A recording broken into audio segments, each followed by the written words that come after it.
This continues our tale of Taran, the assistant pigkeeper. Each part will consist of 2 chapters. Taran Wanderer was written by Lloyd Alexander and published by Henry Holt and Company. I'm glad you've stayed to listen. Now sit round as Papa Bear reads a story. Chapter 1. Who Am I? It was full springtime, with promise of the richest summer the farm had ever seen. The orchard was white with fragrant blossoms, the newly planted fields lay light as green mist. Yet the sights and scents gave Taran little joy. To him, Caer Dallben was empty, though he helped Coll with the weeding and cultivating and tending the white pig, and when, with as much care as ever, he went about his tasks distractedly. One thought alone was in his mind. "Now, my boy," Coll said good-naturedly as they finished the morning's milking, "I've seen you restless as a wolf on a tether ever since you came back from the Isle of Mona. Pine for the Princess Elenwy if you must, but don't upset the milk pail." The stout old warrior clapped Taran on the shoulder. "Come, cheer up, I'll teach you the high secrets of planting turnips, or raising cabbages, or whatever you might want to know." Taran shook his head. "What I would know, only Dallben can tell me." "Take my counsel, then," said Coll. "Trouble Dallben with none of your questions. His thoughts are on deeper matters. Have patience, and bide your time." Taran rose to his feet. "I can bide my time no longer. It is in my heart to speak with him, now." "Have a care," warned Coll, as Taran strode to the door of the shed. "His disposition rubs a little thin." Taran made his way through the cluster of low-roofed farm buildings. In the cottage, at the hearthside, a black-robed woman crouched and tended the cooking fire. She did not raise her head or speak.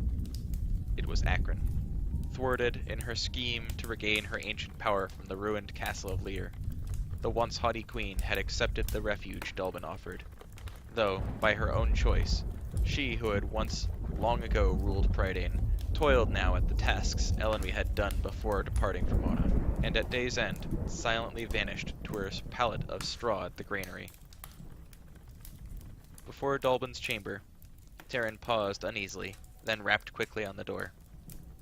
Entering at the enchanter's command, he found Dallben bent over the Book of Three, which lay open on the cluttered table. Much as he longed for a glimpse at even one page of this secret volume, Taran kept his distance from it. Once, in boyhood, he dared touch the ancient, leather-bound tome, and his fingers smarted again at the memory. "I never cease to wonder," Dallben testily remarked, closing the Book of Three and glancing at Taran, "that the young with all their pride and strength should find their own concerns such a weighty burden that they must be shared with the old, whereas the old—" He waved a frail, bony hand. "But no matter, for the sake of my temper, I hope your purpose in interrupting me is an excellent one." "First, before you ask," Dallben went on, "I assure you the Princess Elenwy is well, and no more unhappy than any pretty young madcap obliged to turn a hand to sewing instead of sword-play. Second, you are as aware as I am that Coll has not yet returned. By now I dare say he has borne my potion to Glue's cavern, and the giant by accident who troubled you so much on Mona will shrink to the small stature he had. But you also know your crow for a rascal, and one to linger wherever he finds sport. Finally, an assistant pigkeeper should have tasks enough to keep himself busy. Outdoors. What then brings you here?" "One thing only," Taran said. "All that I have I owe to your kindness. You have given me a home and a name, and let me live as a son in your household. Yet, who am I, in truth? Who are my parents? You have taught me much, but have kept this always from me." "Since it has always been thus, why should it trouble you now?" Dallben replied. When Taran bowed his head and did not answer, the old enchanter smiled shrewdly at him. Speak up, my boy. If you want truth, you should begin by giving it. Behind your question, I think I see the shadow of a certain golden-haired princess. Is that not so? Taran's face flushed. It is so, he murmured. He raised his eyes to meet Dolben's. When Elenry returns, it is in my heart to ask her to wed, but this I cannot do, he burst out. This I will not do, until I learn who I am. An unknown foundling, with a borrowed name, cannot ask for the hand of a princess. What is my parentage? I cannot rest until I know. Am I lowly born, or nobly? To my mind, Dolben said softly, the latter would please you better. It would be my hope, Taran admitted, a little abashed. But no matter. If there is honor, yes, let me share it. If there is shame, let me face it. It takes as much strength of heart to share the one as to face the other, Dolben replied gently. He turned his careworn face to Taran. But alas, he said, what you ask, I may not answer. Prince Gwydion knows no more than I. He went on, sensing Taran's thought. Nor can the High King Math help you. Then let me learn for myself, Taran cried. Give me leave to seek my own answer. Dolben studied him carefully. The enchanter's eyes fell on the Book of Three, and he gazed long at it, as though his glance penetrated deep into the worn leather volume. Once the apple is ripe, he murmured to himself, no man can turn it back to a greening. His voice grew heavy with sorrow as he said to Taran, Is this indeed your wish? Taran's heart quickened. I ask nothing more. Dolben nodded. So it must be. Journey then, wherever you choose. Learn what lies in your power to learn. You have all my thanks, Taran cried joyfully, bowing deeply. Let me start without delay. I am ready. Before he could finish, the door burst open, and a shaggy figure sped across the chamber and flung itself at Taran's feet. No, no, no! Howled Gurgi at the top of his voice, rocking back and forth and waving his hairy arms. Sharp-eared Gurgi hears all. Oh yes, with listenings behind the door. His face wrinkled in misery, and he shook his matted head so violently he nearly sprawled flat on the floor. Poor Gurgi will be lone and lorn, with whinings and pinings, he moaned. Oh, he must go with master. Yes, yes. Taran put a hand on Gurgi's shoulder. It would sadden me to leave you, old friend, but my road, I fear, may be a long one. Faithful Gurgi will follow, pleaded Gurgi. He is strong, bold, and clever to keep kindly master from harmful hurtings. Gurgi began snuffling loudly, whimpering and moaning more desperately than before, and Taran, who could not bring himself to deny the unhappy creature, looked questioningly at Dolben. A strange glance of pity crossed the enchanter's face. Gurgi's staunchness and good sense I have no doubt, he said to Taran. Though before your search is ended, the comfort of his kindly heart may stand you in better stead. Yes, he added slowly, if Gurgi is willing, let him journey with you. Gurgi gave a joyous yelp, and Taran bowed gratefully to the enchanter. So be it, Dolben said. Your road indeed will not be easy, but set out on it as you choose. Though you may not find what you seek, you will surely return a little wiser, and perhaps even grow into a manhood in your own right. That night, Taran lay, restless. Dolben had agreed the two companions could depart in the morning, but for Taran, the hours until sunrise weighed like the links of a heavy chain. A plan had formed in his mind, but he had said nothing of it to Dolben, Coll, or Gurgi, for he was half fearful of what he had decided. While his heart ached at the thought of leaving Caer Dallben, it ached the more with impatience to begin his journey, and it was as though his yearning for Elenwy, the love he had often hidden, or even denied, now swelled like a flood, driving him before it. Long before dawn, Taran rose and saddled the gray, silver-maned stallion Melonlass, while Gurgi, blinking and yawning, steadied his own mount, a short, stocky pony, almost as shaggy as himself. Taran went alone to Henwen's enclosure.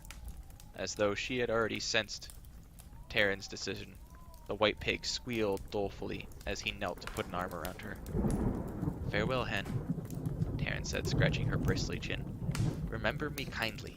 Call will care for you until I—" "Oh, Hen," he murmured. "Shall I come happily to the end of my quest? Can you tell me? Can you give me some sign of good hope?" In answer, however, the oracular pig only wheezed and grunted anxiously. Taran sighed and gave Henwen a last affectionate pat. Dolben had hobbled into the dooryard, and beside him Kull raised a torch, for the morning still was dark. Like Dolben's, the old warrior's face in the wavering light was filled with fond concern. Taran embraced them, and to him it seemed his love for both had never been greater than at this leave-taking as they said their farewells. Gurgi sat hunched atop the pony. Slung from his shoulder was his leather wallet with its inexhaustible supply of food. Bearing only his sword at his belt and the silver-bound battle horn Eleni had given him, Taran swung astride the impatient Melonlass, constraining himself not to look backward, knowing if he did, his patience would grieve him the more deeply. Knowing if he did, his parting would grieve him the more deeply. The two wayfarers rode steadily while the sun climbed higher above the rolling, tree-fringed hills. Taran had spoken little, and Gurgi trotted quietly behind him, delving now and again into the leather wallet for a handful of food which he munched contentedly. When they halted to water their mounts at a stream, Gurgi clambered down and went to Taran's side. "Kindly, master," he cried. "Faithful Gurgi follows as he leads. Oh yes, where does he journey first, with amblings and ramblings? To noble Lord Gwydion, at Caerdathel? Gurgi longs to see high golden towers and great halls for feastings." "I, too," answered Taran. "But it would be labor lost. Dolben has told me Prince Gwydion and King Math know nothing of my parentage." "Then to kingdom of Fluter Flam, yes, yes, bold bard will welcome us with meetings and greetings, with merry hummings and strummings." Taran smiled at Gurgi's eagerness, but shook his head. "No, my friend, not to Caerdathel, nor to Fluter's realm." He turned his eyes westward. "I have thought carefully of this, and believe there is only one place where I might find what I seek," he said slowly. "The marshes of Morva." No sooner had he spoken these words than he saw Gurgi's face turn ashen. The creature's jaw dropped. He clapped his hands to his shaggy head and began gasping and choking frightfully. "No! Oh no!" Gurgi held. "Dangers lurk in evil marshes. Bold but cautious Gurgi fears for his poor tender head. He wants never to return there. Fearsome enchantresses would have turned him into a toad with hoppings and floppings. Oh, terrible Ordu, terrible Orwen, and Orgok! Ah, Orgok, worst of all!" "And yet I mean to face them," Taran said. "Ordu, Orwen, and Orgok. She, or they, or whatever they may really be, are as powerful as Dolben, perhaps more so. Nothing is hidden from them. All secrets are open. They would know the truth. Could it not be," he went on, his voice quickening hopefully, "could it not be that my parents were of noble lineage, and for some secret reason left me with Dolben to foster?" "But kindly master is noble," Gurgi cried. "Noble, generous, and good to humble Gurgi. No need to ask enchantresses." "I speak of noble blood," Taran replied, smiling at Gurgi's protests. "If Dolben cannot tell me, then Ordu may. Whether she will, I do not know," he added, "but I must try." "I won't have you risk your poor tender head," Taran continued. "You shall find a hiding place at the edge of the marshes, and wait for me there." "No, no," Gurgi moaned. He blinked wretchedly, and his voice fell so low that Taran could scarcely hear his trembling whisper. "Faithful Gurgi follows, as he promised." They set out again. For some days after fording the great Avron, they bore quickly westward along the graying slopes of the riverbank, leaving it reluctantly to wend north across a fallow plain. Gurgi's face puckered anxiously, and Taran sensed the creature's disquiet no less than his own. The closer they drew to the marshes, the more he questioned the wisdom of his choice. His plan, which had seemed so fitting in the safety of Caer Dallben, now struck him as rash, a foolhardy venture. There were moments when, Taran admitted to himself, had Gurgi spun the pony about and bolted homeward, he would have gladly done likewise. Another day's travel, and the marshlands stretched before them, bleak, ugly, untouched by spring. The sight and scent of the bogs and the dull, stagnant pools filled Taran with loathing. The rotting turf sucked greedily at the hooves of Melonlass. The pony snorted fearfully, warning Gurgi to stay close behind him, and stray neither to the left or right.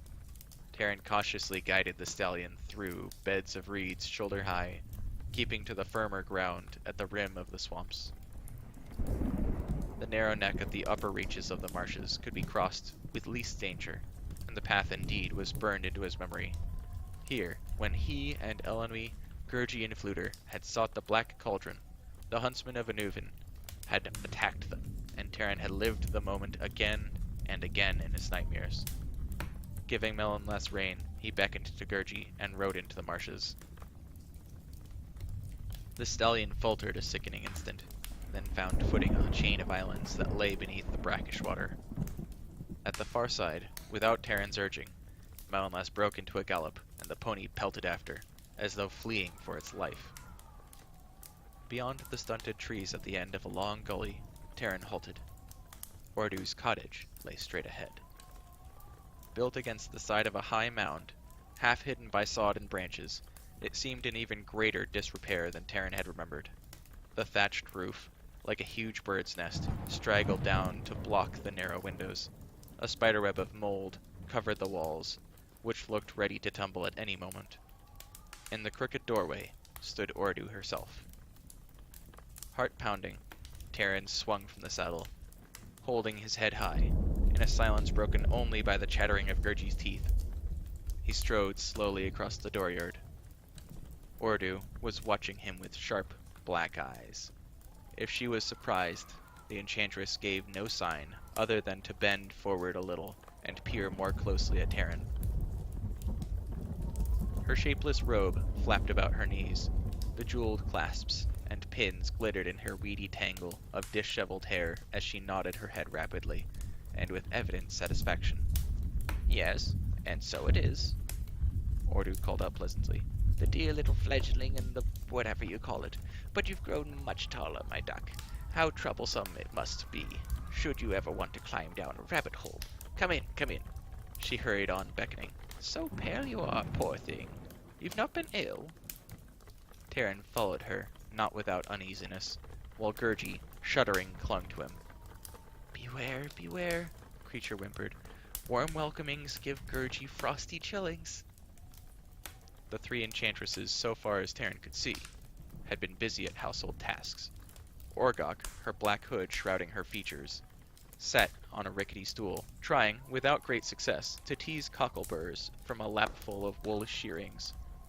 Orwyn, if indeed it was Orwyn, was turning a rather lopsided spinning wheel. The milky white beads dangling from her neck seemed in danger of catching the spokes. Ordu herself, he guessed, had been at the loom that stood amid piles of ancient, rusted weapons in a corner of the cottage. The work on the frame had gone forward somewhat, but it was far from done. Knotted, twisted threads straggled in all directions, and what looked like some of Orgok's cockleburs were snagged in the warp and weft. Taran could make out nothing of the pattern, though it seemed to him, as if by some trick of his eyes, that vague shapes, human and animal, moved and shifted through the weaving. But he had no chance to study the curious tapestry. Orwyn, leaving the wheel, hastened to him, clapping her hands delightedly. The wandering chicken and the Gurgi, she cried. And how is dear little Dallben? Does he still have the Book of Three? And his beard, how heavy it must be for him. The book, not the beard, she added. Did he not come with you? More's the pity. But no matter, it's so charming to have visitors. I don't care for visitors, muttered Orgok, irritably tossing the wool to the ground. They disagree with me. Of course they do, greedy thing, Orwyn replied sharply. And a wonder it is that we have any at all. At this, Orgok snorted and mumbled under her breath. Beneath her black hood, Taran glimpsed a shadowy grimace. Ordu raised a hand. Pay Orgok no heed, she said to Taran. She's out of sorts today, poor dear. It was Orwen's turn to be Orgok, and Orgok was so looking forward to being Orwen. Now she's disappointed since Orwen at the last moment simply refused. Not that I blame her, Ordu whispered. I don't enjoy being Orgok either, but we'll make it up to her somehow. And you, Ordu went on, a smile wrinkling her lumpy face. You are the boldest of bold goslings. Few in Prydain have been willing to brave the marshes of Morva, and of those few, not one has dared to return. Perhaps Orgok disheartens them. You alone have done so, my chick. Oh, Ordu, he is such a brave hero, Orwen put in, looking at Taran with girlish admiration. Don't talk nonsense, Orwen, Ordu replied. There are heroes and heroes. I don't deny he's acted bravely on occasion. He's fought beside Lord Gwydion and been proud of himself as a chick wearing eagle's feathers. But that's only one kind of bravery. Has the darling robin ever scratched for his own worms? That's bravery of another sort, and between the two, dear Orwen, you might find the latter shows the greater courage. The enchantress turned to Taran. But speak up, my fledgling. Why do you seek us again? Don't tell us, interrupted Orwen. Let us guess. Oh, but I do love games, though Orgok always spoils them. She giggled. You shall give us 1,003 guesses, and I shall be the first to ask. Very well, Orwen, if it pleases you, Ordu said indulgently. But are 1,003 enough? A young lamb can want for so much. Your concern is with things as they are, Taran said, forcing himself to look the enchantresses in the eyes. And with things as they must be. I believe you know my quest from its beginning to its end. And that I seek to learn my parentage. Parentage? Said Ordu. Nothing easier. Choose any parents you please. Since none of you has ever known each other, what difference can it possibly make to them or to you? Believe what you'll like. Believe what you like. You'll be surprised how comforting it is. I ask no comfort, Taran replied, but the truth, be it harsh or happy. Ah, my sweet Robin, said Ordu, for the finding of that, nothing is harder. There are those who have spent lifetimes at it, and many in worse plight than yours. There was a frog some time ago, Ordu went on cheerfully. I remember him well, poor dear, never sure whether he was a land creature who liked swimming underwater, or a water creature who liked sunning himself on logs. We turned him into a stork with a keen appetite for frogs, and from then on he had no doubts as to who he was. Nor did the other frogs, for the matter of that. We would be glad to do the same for you. For both of you, said Orgok. No! Yelled Gurgi, ducking behind Taran. Oh, kindly, master. Gurgi warned of fearsome changings and arrangings. Don't forget the serpent, Orwen said to Ordu. All fretted and perplexed because he didn't know if he was green with brown spots or brown with green ones. We made him an invisible serpent, she added, with brown and green spots so he could be clearly seen and not treaded on. He was so grateful and much easier in his mind after that. And I recall there was a, croaked Orgok, huskily clearing her throat. There was a... Do be still, Orgok, Orwen interrupted. Your tales always have such untidy endings. You see, my pullet, Ordu said. We can help you in many ways, all quicker and simpler than any you might think of. What would you rather be? If you want my opinion, I suggest a hedgehog. It's a much safer life than most. But don't let me sway your choice. It's entirely up to you. On the contrary, let's surprise them, cried Orwen in happy excitement. We'll decide amongst ourselves and spare them the tedious business of making up their minds. They'll be all the more pleased. How charming it will be to see the looks on their little faces, or beaks, or whatever it is they finally have. No fowls, grumbled Orgok. No fowls in any case. Can't abide them. Feathers make me cough. Gurgi's fright had so mounted he could only babble wordlessly. Taran felt his own blood run cold. Ordu had taken a step forward, and Taran defensively reached for his sword. Now, my chicken. Ordu cheerily remarked. Don't lose your temper, or you may lose considerably more. You know your blade is useless here, and waving swords is no way to set anyone in a proper frame of mind. It was you who chose to put yourselves in our hands, grumbled Orgok. From the depths of the hood, her eyes flashed redly, and her mouth began twitching. Taran stood firmly. Ordu, he said, keeping his voice as steady as he could, will you tell me what I ask? If not, we will go our way. Well, we were only trying to make things easier for you, said Orwin, pouting and fingering her beads. You needn't take offense. Of course we shall tell you, my brave tadpole. Ordu said, You shall know all you seek to know. Directly we've settled another matter, the price to be paid. Since what you ask is of such importance to yourself at least, the cost may be rather high, but I'm sure you thought of that before you came. When we sought the Black Cauldron, Taran began, you took Adon's enchanted brooch in fee, the one thing I treasured most. Since then I have found nothing I have prized more. But my chicken, said Ordu, we struck that bargain long ago. It is over and done. Are you saying you brought nothing with you? I count yourself lucky to become a hedgehog, since you can afford little else. Last time, Orgok hoarsely whispered in Ordu's ear, you would have taken one of the young lamb's summer days, and a tasty morsel it would have been. You are always thinking of your own pleasures, Orgok, replied Ordu.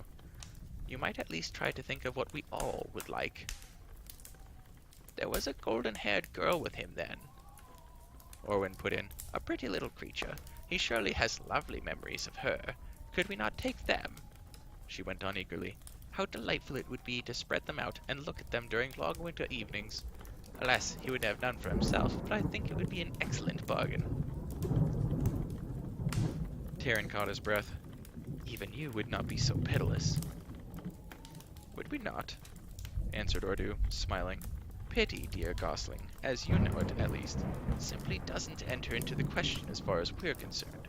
However, she went on, turning to Orwin, that won't answer either. We already have quite enough memories. Hear me then, cried Taran, drawing himself to his full height. He clenched his hands to keep them from trembling. It is true, I own little treasure, not even my name. Is there nothing you will have of me? This I offer you. He went on quickly in a low voice. He felt his brow dampen. Though he had taken this decision at Caerdalban and weighed it carefully with the moment upon him, he nearly faltered and longed to turn from it. Whatever thing of value I may find in all my life to come, Taran said, the greatest treasure that may come into my hands, I pledge it to you now. It shall be yours, and you shall claim it when you please. Ordu did not answer, only looked at him curiously. The other enchantresses were silent. Even Gurgi had ceased his whimpering. The shapes on the loom seemed to writhe before Taran's eyes as he waited for Ordu to speak. The enchantress smiled. Does your quest mean so much that you will spend what you have not yet gained? Or may never gain? Croaked Orgok. No more can I offer, Taran cried. You cannot refuse me. The kind of bargain you propose, said Ordu in a pleasant but matter-of-fact tone, is a chancy thing at best, and really satisfies no one. Nothing is all that certain, and very often we've found the poor Spiro who makes such a pledge never lives long enough to fulfill it. When he does, there is always the risk of his turning, well, shall we say, a little stubborn. It usually ends with unhappy feelings all around. Once we might have accepted, but sad experience has made us put a stop to it altogether. No, my fledgling, it won't. It won't do. We're sorry. That is, sorry as much as we can feel sorrow for anything. Taran's voice caught in his throat. For an instant, the features of the enchantresses shifted. He could not be sure whether it was Ordu, Orwin, or Orgok whom he faced. It was as though there had risen in front of him a wall of ice, which force could not breach, nor pleading melt. Despair choked him, He bowed his head and turned away. But, my dear Gosling, Ordu called cheerily, that's not to say there aren't others to answer your questions. Why, of course there are, added Orwin, and the finding takes no more than the looking. Who then? Taran asked urgently, seizing on this new hope. I recall a brown and orange ousel that comes once a year to sharpen his beak on Mount Kilgary, said Orwin. He knows all that has ever happened. If you're patient, you might wait and ask him. Oh, Orwin, Ordu interrupted with some impatience. Sometimes I do believe you dwell too much in the past. Mount Kilgary has been worn down long ago with his packing, and the little darling has flown elsewhere. You're so right, dear Ordu, replied Orwin. It has slipped my mind for a moment, but what of the salmon Lake Lou? I've never met a wiser fish. Gone, muttered Orgok, sucking a tooth. Long gone. In any case, owls and fishes are flighty and slippery, Ordu said. Something more reliable would serve better. You might, for example, try the Mirror of Lunette. The Mirror of Lunette? Taran repeated. I have never heard it spoken of. What is it? Where? Best yet, Orgok broke in. He could stay with us, and the Gurgi too. Do try to control yourself, dear Orgok, when I'm explaining something, Urdu remarked, then turned to Taran. Yes, perhaps if you looked into it, the Mirror of Lunette would show you something of interest. But where? Taran began again. Too far, grumbled Orgok. Stay, by all means. In the Logarden Mountains, replied Ordu, taking him by the arm. If it hasn't been moved, but come along, my gosling. Orgok is growing restless. I know she'd enjoy having you here, and with 2 disappointments in the same day, I shouldn't want to account for her behavior. But how may I find it? Taran could no more than stammer his question before he was outside the cottage, with Gurgi trembling at his side. Don't tarry in the marshes, Ordu called, while from within the cottage, Taran heard loud and angry voices. Else you may regret your foolish boldness, or bold foolishness, whichever. Farewell, my Robin. The crooked door closed tightly, even as Taran cried out for Urdu to wait. Flee! Gurgi yelped. Flee, kindly master, while Gurgi's poor tender head is still on his shoulders. Despite the creature's frantic tugging at his arm, Taran stood staring at the door. His thoughts were confused. A strange heaviness had settled upon him. Why did she mock my bravery? He said, frowning. Courage to scratch for worms? That task would be far easier than seeking the Mirror of Lunette. Hasten, Gurgi pleaded. Gurgi has his fill of questings. Now he is ready for returnings to safe and happy Caer Dulbin. Yes, yes. Oh, do not make useless peekings and seekings. Taran hesitated a moment longer. Of the Logarden Mountains, he knew only that they rose far to the east. With nothing to guide his search, the journey might indeed prove useless. Gurgi looked imploringly at him. Taran patted the creature's shoulder, then turned and strode to Melonlass. The Mirror of Lunette is the only hope Ordu has given me, Taran said. I must find it. While Gurgi hastily mounted his pony, Taran swung astride Melonlass.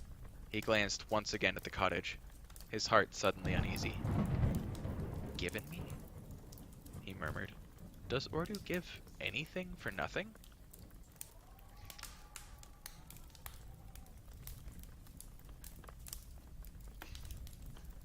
Chapter 2. Cantrev Cataphor. The 2 companions left the marshes of Morva, pressing southeastward to the valley Cantrevs, along the river Yestrad, for Taran had decided to break his journey at Caer Cadarn, fortress of King Smoit, and ask the red-bearded king to refit them with gear sturdier than what they had brought from Caer Dulbin. From there, Taran told Gurgi, we can only search as the moment guides us. My poor tender head is full of questions, he sighed, with a wry and regretful smile. But of plans, alas, none at all. With the marshes many days behind, the 2 companions crossed the borders of Cataphor, Smoit's realm and largest of the valley Cantrevs. The countryside had long since changed from gray moors to green meadows, and pleasantly wooded lands, with farmholds nestled in the clearings. Though Gurgi eyed the dells longingly, sniffing the smoke of cook fires wafting from the cottage chimneys, Taran did not turn from the path he had chosen.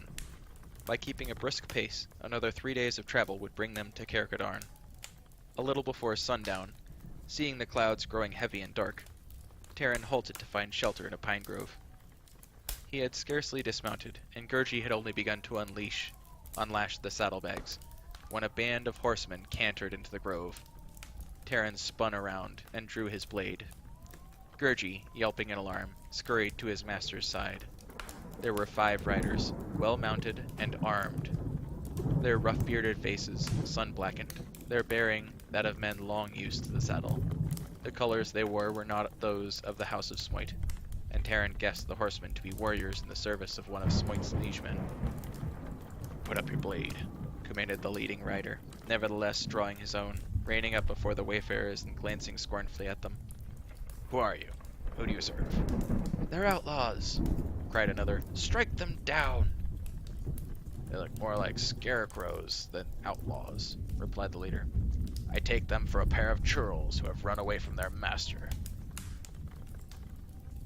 Taran lowered his sword but did not sheath it. "I am Taran, assistant pig keeper." "Where are your pigs?" cried the leader with a coarse laugh. "And why are you not keeping them?" He gestured with a thumb toward Gurgi. "Or will you tell me this sorry thing is one of your charges?" "He is no piggy," indignantly retorted Gurgi. "No piggy at all. He is Gurgi, bold and clever to serve kindly master." The creature's outburst brought only more laughter from the horsemen. But now the first rider spied Melonlas. "Your steed is above your station, pig keeper," he said. "How do you come by it?" "Melonlas is mine by right," Taran replied sharply. "A gift of Gwydion, Prince of Dawn." "Lord Gwydion?" cried the warrior. "Given? Stolen from him, rather." He jeered. "Have a care. Your lies will cost you a beating." "I tell no lie, and seek no quarrel," Taran answered. "We journey in peace to King Smoit's castle." "Smoit needs no pig keeper," cried one of the warriors. "Nor do we," said the first rider. He swung around to his fellows. "What say you? Shall we take his horse, or his head, or both?" "Lord Gorion would welcome a fresh mount and reward us all the more for this one," answered a rider. "But the head of a pig keeper serves no use, not even to himself." "Well said, and so be it," cried the warrior. "Besides, he can better mind his pigs afoot," he added, reaching for the stallion's bridle. Taran sprang between Melonlas and the horseman. Gurgi leaped forward and furiously grappled the rider's leg. The other warriors spurred their mounts, and Taran found himself in the midst of rearing horses, driven from the side of his own steed. He fought to bring up his sword. One of the riders wheeled and drove the mount's flanks heavily against Taran, who lost his footing. At the same instant, another of the assailants fetched him a blow that would surely have cost Taran his head had the warrior not struck with the flat of his sword. As it was, Taran fell stunned to the ground, his ears ringing, thoughts spinning, and the horseman seemed to burst into comets before his eyes. He was dimly aware of Gurgi frantically yelling, of Melonlas whinnying, and it seemed to him that another figure had joined the fray. By the time he could stagger to his feet, the horsemen had vanished, dragging Melonlas with them. Taran, crying out in dismay and anger, stumbled toward the path they had taken. A broad hand grasped his shoulder. He turned abruptly to see a man in a sleeveless jacket of coarse wool, girt with a plaited rope. His bare arms were knotted and sinewy, and his back bent, though less by years than by labor. A shock of gray, uncropped hair hung about a face that was stern, but not unkind. "Hold, hold," the man said. "You'll not overtake them now. Your horse will come to no ill. The henchmen of Lord Gorion treat steeds better than strangers." He patted the oaken staff he carried. "2 of Gorion's border band will have heads to mend, but so will you from the look of you." He picked up a sack and slung it over his shoulder. "I am Aiden, son of Aid," he said. "Come, both of you. My farm is no distance." "Without Melonlas, my quest will fail," Taran cried. I must find... He stopped short. The warrior's mockery still rankled him, and he was reluctant to tell more than need be, even to this man who had befriended him. But the farmer showed no interest in questioning him. What you seek, replied Aidan, is more your business than mine. I saw 5 set upon 2, and only put some fairness in the match. Will you heal your hurt? Then follow me. So saying, the farmer set off down the hillside, Taran and Gurgi behind him. Gurgi turned often to shake his fist in the direction of the departed horseman, while Taran trudged along the darkening path, speaking not a word, deep in despair over Melonlas, and thinking bitterly that in his quest he had done no more than lose his horse, and gain a broken head. His bones ached, his muscles throbbed. To worsen matters, the clouds had thickened, nightfall brought a pelting rain, and by the time he reached Aidan's farmhold, Taran was as drenched and bedraggled as ever he had been in all his life. The dwelling into which Aidan led the companions was only a hut of wattle and daub, but Taran was surprised at its snugness and neat furnishings. Never before in all his adventures had he shared hospitality with the farmer folk of Prydain, and he glanced around, as wandering as a stranger in a new land. Now that he could look more closely at Adon, he sensed honesty and good nature in the man's weathered face. The farmer gave him a warm grin, and Taran, despite the smart of his wounds, grinned back, feeling indeed that he had come upon a friend. The farm wife, a tall, work-hardened woman with features as lined as her husband's, threw up her hands at the sight of Gurgi, whose dripping matted hair had gathered a blanket of twigs and pine needles, and cried out at Taran's blood-smeared face. While Adon told of the fray, the woman, Alarka, opened a wooden chest and drew out a sturdy warm jacket, well worn but lovingly mended, which Taran gratefully took in place of his own sodden garment. Alarka set about mixing a potion of healing herbs, and Aidan, meantime, poured onto a table the contents of his sack, bunches of bread, a cheese, and some dried fruit. You come to small comfort, he said. My land yields little, so I toil part of my days in my neighbor's field to earn what I cannot grow. And yet, Taran said, dismayed to learn Aidan's plight, I have heard it told there was rich soil in the Valley Cantrevs. Was indeed, replied Aidan with a dour laugh, in the time of my forefathers, not in mine. As the hill Cantrevs were famed for their long fleeced sheep, so the Valley Cantrevs of Yestrad were known far and wide for the finest oats and barley, and Cantrev Catafor itself for wheat bright and heavy as gold, and golden days there must have been in all Prydain. Aidan went on, cutting the bread and cheese into portions, and handing them to Taran and Gurgi. My father's father told a tale, already old, when I was told to him, of plows that worked of themselves, of scythes that reaped a harvest without even the touch of a man's hand. So too have I heard, Taran said, but Aron, Deathlord, stole those treasures, and now they lie unused and hidden deep in the fastness of Anuvan. The farmer nodded. Aron's hand chokes the life from Prydain. His shadow blights the land. Our toil grows heavier, and all the more because our skills are few. Enchanted tools did Aron steal? Many secrets were there of making the earth yield richly, and of these too the Lord Anuvan robbed us. Twice in 2 years have my crops failed, Aidan went on, as Taran listened with heartfelt concern. My granary is empty, and the more I must toil for others, the less I may work my own fields. Even so, my knowledge is too slight. What I most need is locked forever in the treasure house of Anuvan. It is not altogether your skill that lacks, Alarka said, putting a hand on the farmer's knotted shoulder. Before the first planting, the plough ox and the cow sickened and died. And the second... Her voice lowered. For the second, we were without the help of Amren. Taran glanced questioningly at the woman, whose eyes had clouded. She said, Amren is our son. He was of your years, and it is his jacket you wear. He needs it no longer. Winter and summer are alike to him. He sleeps under a burial mound, among other fallen warriors. Yes, he is gone, the woman added.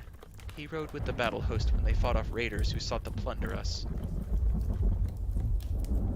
I share your sorrow, Taran said. Then, to console her, added, But he died with honor. Your son is a hero. My son is slain, the woman answered sharply. The raiders fought because they were starving. We, because we had scarcely more than they.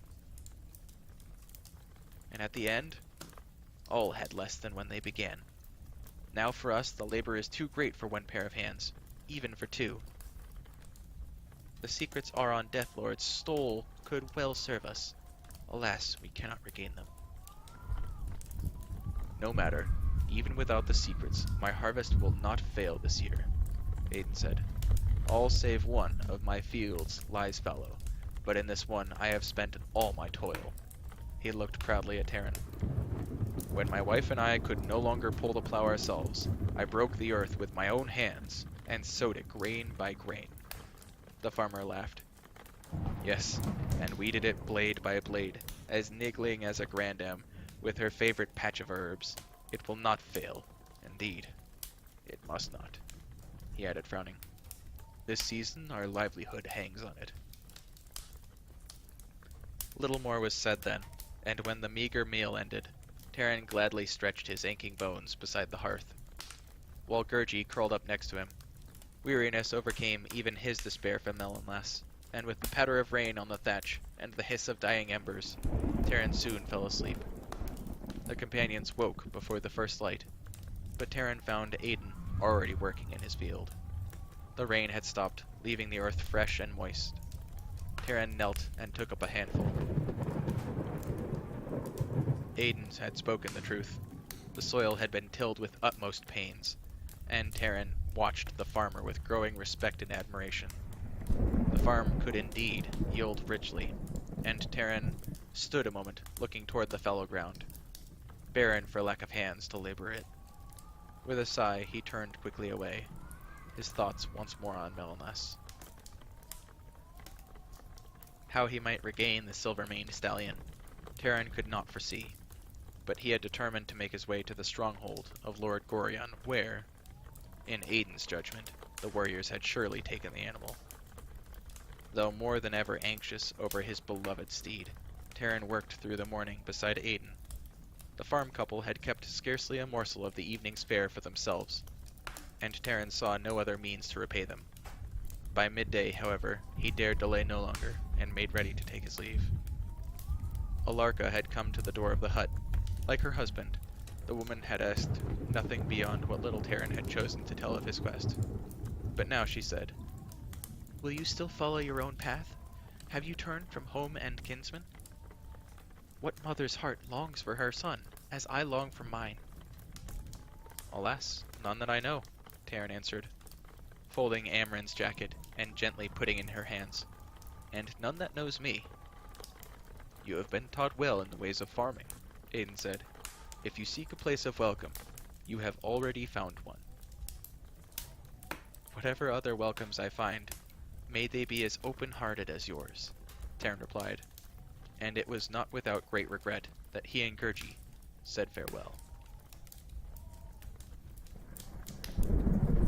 Thank you for listening, and remember, have a good day. You deserve it.